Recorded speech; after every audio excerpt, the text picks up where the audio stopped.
ओए शिवम, कहाँ जा रहे हो बे? टेंशन में लग रहे हो बहुत। क्या हो अरे गया? यार क्या बताएं। बड़े भाई से लड़ाई हो गई है। और काहे के लिए? क्या हुआ? अब जान ही रहे हो कि बंटवारे को लेके क्या आजकल चलता रहता अरे है। और यार, ये तो कॉमन, अब इसमें बगल इतना। वाले चाचा मजे मार रहे हैं। पता चला है कि लड़ाई लड़ाई करवाने का काम उन्हीं का था। अब वो हमारी तरफ आएंगे तो बोलते हैं कि नहीं, हमने ऐसा कुछ कहा नहीं। उधर जाते तो कुछ और बोलते, तो देखो, बीच में वो खड़े हैं। इतिहास तुमने भी पढ़ा है हाँ। और इतिहास मैंने भी पढ़ा है। हम्म, तुम देखते हो कि जब दो लोगों की लड़ाई होती है हम्म, और उस लड़ाई में मज़ा कौन मारता है? तीसरा पक्ष मारता है। जैसे अंग्रेज। क्यों? जैसे अंग्रेज मार रहे थे। ठीक। हाँ, तो ये बात तुमको अपने भाई को समझानी है। और समझाओगे कैसे? आपने मराठाओं के बारे में तो पढ़ा ही होगा कि कैसे मराठा शक्ति जो थी, इतनी सुदृढ़ शक्ति, जिसका लोहा मुग़ल सल्तनत तक मानती थी, अटक से कटक तक उनका साम्राज्य था। लेकिन ऐसे में जब सत्ता का लालच किसी परिवार के शख्स के मन में जागता है और वो अपने ही भतीजे की हत्या करवा देता है। आपको पता होगा मैं बात कर रहा हूँ प्रथम आंग्ल मराठा युद्ध की। हाँ। क्या होता है उस कहानी में, आपको पता है? थोड़ा बताइए, थोड़ा मुझे नॉलेज तो है पर अभी याद नहीं पड़ा। थोड़ा बताइए ताकि मैं अपने भाई को समझा सकूं इस उसके द्वारा। कहानी में ये होता है, देखो माधव राव उस समय पेशवा था। वही 1775 से पहले की बात है। जब माधव राव का निधन होता है तो उसके पुत्र को बनाया जाता है वहाँ का पेशवा, नारायण राव को। और माधव राव का जो भाई था वो था रघुनाथ राव, जिसे रघोबा भी कहते थे। जो रघुनाथ राव रघोबा था, उसके अंदर सत्ता पाने की बहुत ही गहरी महत्वाकांक्षा थी। एक लोभ था कि कैसे भी करके हमको सत्ता मिल जाए। एक आदर्श कहता है कि पिता के ना रहने में चाचा की भूमिका पिता की भूमिका बन जाती है। लेकिन जब सत्ता का लोभ सर पर सवार हो तो चाचा भी शत्रु का काम करता है। रघुनाथ राव रघोबा ने भी यही किया। उन्होंने षड्यंत्र किया और अपने ही भतीजे की उस षड्यंत्र से हत्या करवा दी। उनको लगता था कि इनके निधन के पश्चात जो पेशवा की जो गद्दी है वो हमको मिल जाएगी। लेकिन नाना फडणवीस के होते ऐसा हुआ नहीं। उनकी परिषद ने इनको पेशवा मानने से मना कर दिया और पेशवा बनाया उनकी पत्नी को। उनकी पत्नी के पुत्र को। किसकी पत्नी के पुत्र को? नारायण राव की पत्नी के पुत्र को। उनकी पत्नी का वही गंगाबाई था। आपने पढ़ा होगा कि जब उनके पुत्र, नवजात पुत्र को पेशवा बना दिया गया तो ये जो तुम्हारा रघुनाथ राव रघोबा था, उनके जो चाचा जी थे, वो बड़े आग बबूला हुए। लेकिन कहते हैं कुछ भी होता है वो इच्छाएं मरती नहीं हैं। तो उसके लिए किया क्या? उन्होंने अंग्रेज़ों से जाके हाथ मिलाया। अंग्रेज़ों के पास गए, 1775 में जाके सूरत की संधि की और वादा किया कि हम तुमको सालसेट, बेसिन, भरूच और सूरत के राजस्व का क्षेत्र प्रदान कर देंगे। अंग्रेजों से कहा था। अंग्रेज़ों से कहा था और अंग्रेज़ भी मान गए। लेकिन जो कलकत्ता परिषद थी उसको ये गवारा नहीं हुआ। उसने एक नई संधि पेश की, सूरत की खत्म करके सूरत की रद्द करके पुरंदर की संधि की। उसने, तुम आपको पता होगा कि उसने क्या कहा था कि हम तुमको पेंशन पर रखेंगे, यानी कि तो पेशवा नहीं बनाएंगे। मतलब रघुनाथ राव को पेशवा नहीं बनाएंगे, पेंशन देंगे तुमको। यानी कि सत्ता कौन संभालेगा? सत्ता अंग्रेज संभालेंगे। लेकिन होता क्या है 1777 में, शायद 25,000। हाँ 25 नहीं, ये 2500 सैनिक की उन्होंने कहा था उनको 2500 सैनिक भी देंगे। लेकिन जब 1777 में नाना फडणवीस फ्रांसीसियों को भारत के पश्चिमी तट पर पत्तन बनाने की अनुमति प्रदान कर देते हैं तो इससे क्या होता है, जो कलकत्ता में जो संधि हुई थी पुरंदर की, उसका उल्लंघन हो जाता है। और इस उल्लंघन से अंग्रेज आग बबूला हो जाते हैं और अपनी सेना भेज देते हैं।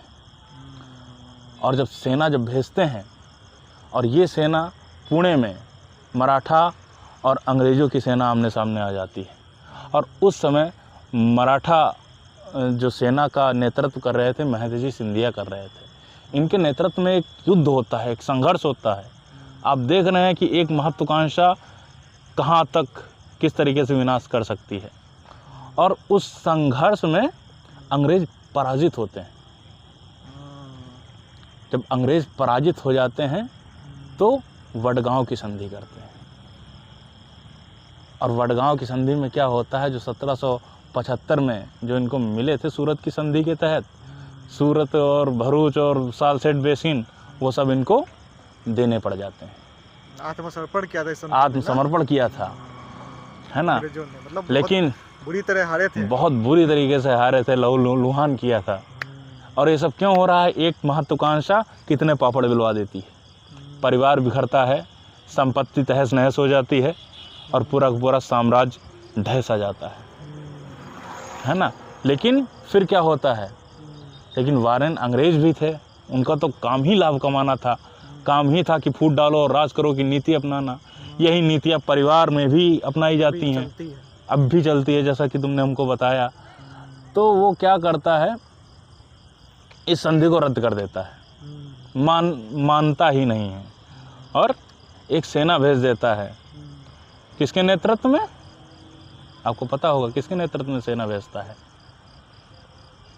ये तो हमें कुछ नहीं पता। हाँ, एक सैनिक ही था, कुछ गोडे करके, मैं कोई गवर्नर, मैं नाम भूल रहा हूँ, लेकिन उसके नेतृत्व में सेना भेजता है, और 1779 में अहमदाबाद पर कब्जा करता है, 1780 में तुम्हारा कब्जा करता है सूरत पर, और 1781 में, मैं फैक्ट थोड़ा भूल रहा हूँ, बेसिन पे कब्जा करता है। और वही 1781 में अंतिम जो युद्ध होता है, इसमें सिंधिया पराजित हो जाता है। और जब सिंधिया पराजित हो जाता है, फिर सिंधिया इसको एक प्रस्ताव भेजता है सालबाई की संधि का, है ना। और इस संधि के तहत क्या था कि जो तुम्हारा पेशवा का जो पद था, वो माधवराव द्वितीय को ही दिया जाए, और रघुनाथ राव रघुवा को पेंशन पर रखा जाए, और 20 वर्षों तक कोई संघर्ष ना हो। तो इससे क्या हुआ, अंग्रेजों को उस जो मराठा साम्राज्य का इतना खौफ था, उसकी हकीकत पता चलने लगी। वो अंदर से कितना खोखला था, ये सारी चीज़ें पता चल गई। उसको कैसे तोड़ना है, कैसे पूरे भारत पर हमको विजय प्राप्त करनी है, कैसे जो तुम्हारा दक्कन का क्षेत्र है, वहाँ के राजस्व को वसूलना है, वहाँ के संसाधनों का दोहन करना है। इसके द्वार एक पारिवारिक महत्वाकांक्षा ने खोल दिए। अच्छा, इस संधि में जो इस युद्ध में तो ये पता चला कि जहाँ तक मुझे याद है कि अंग्रेज क्षति बहुत हुई, पर कंपनी पूरी तरह से बिखरी नहीं थी। उन्होंने अपना नेतृत्व बनाए रखा हुआ था, और उधर वो हैदर अली को अलग थलग कर दिया, सूरत पे अपना नेतृत्व बनाए रखे, सूरत को अपना नेतृत्व बनाए रखा।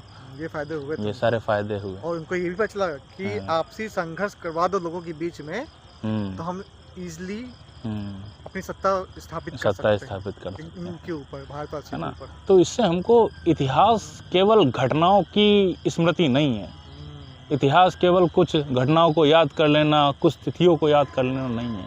इतिहास हमें सिखाता है कि हमको किन गलतियों को नहीं करना है। इतिहास हमको सिखाता है कि रिश्तों का महत्व सत्ता से कई ज़्यादा होता है। अगर हम उन रिश्तों को नीचे रखते हैं, सत्ता और लोभ को ऊपर रखते हैं, तो कहीं ना कहीं जो वृक्ष जिसको हमने अपने खून पसीने से सींचा है, उसको जड़ें काटने का काम हमारा लोभ और हमारा लालच करता है।